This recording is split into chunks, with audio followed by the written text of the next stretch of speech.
En el corazón de una ciudad donde los edificios altos se alzaban como monumentos a la ambición humana, Antonio Reyes se movía con elegancia y confianza. Era un político carismático y prometedor, con una sonrisa que inspiraba confianza y un discurso que resonaba entre las masas. Desde sus primeros días en el gobierno local, Antonio había captado la atención de todos por su compromiso con la justicia social y su ferviente promesa de erradicar la corrupción. Sin embargo, detrás de las puertas cerradas de su despacho, Antonio había sucumbido gradualmente a la tentación. Las presiones de mantener una imagen pública impecable y el deseo de avanzar en su carrera política lo llevaron por un camino oscuro y peligroso. Fue entonces cuando conoció a Carlos Mendoza, un empresario hábil y sin escrúpulos que vio en Antonio una oportunidad única para sus negocios turbios. Lo que comenzó como pequeños favores y regalos se transformó rápidamente en un esquema elaborado de sobornos y contratos amañados. Antonio, en su búsqueda de financiamiento para campañas y un futuro político seguro, aceptó los sobornos con la promesa de favorecer a ciertos empresarios en las licitaciones públicas. Las ganancias ilegales fluían mientras él ascendía en la escala política, aparentemente imparable. Pero el precio de su corrupción pronto comenzó a cobrar factura. Un periodista de investigación persistente comenzó a conectar los puntos, revelando pistas de irregularidades financieras y vínculos sospechosos entre Antonio y varios empresarios locales. Las filtraciones a la prensa desencadenaron una tormenta mediática que sacudió los cimientos del gobierno local y puso a Antonio en el centro de un escándalo que amenazaba con destruirlo todo. Con cada revelación, la máscara de integridad de Antonio se desgarraba.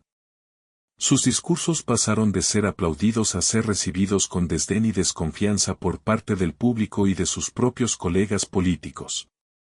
Las investigaciones judiciales se intensificaron, y las pruebas de sobornos y manipulación de contratos se acumularon hasta volverse abrumadoras.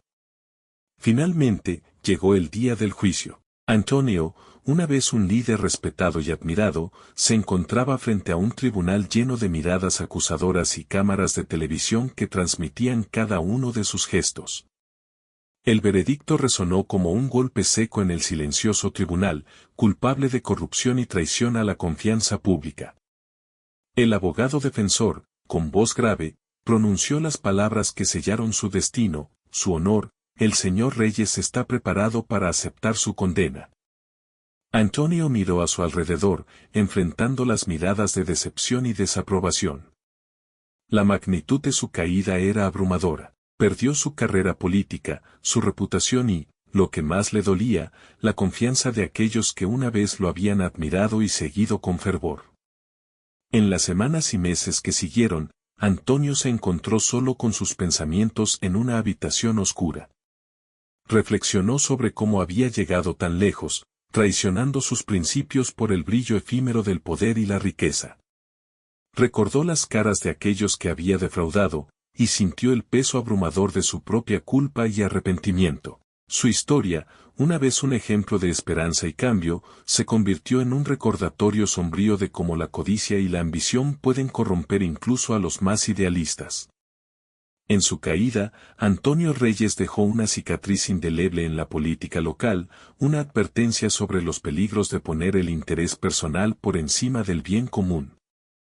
Esta versión extensa del guión explora más profundamente los eventos que llevaron a la caída del político corrupto, mostrando sus motivaciones, las consecuencias de sus acciones y ofreciendo una reflexión sobre los dilemas éticos y morales involucrados.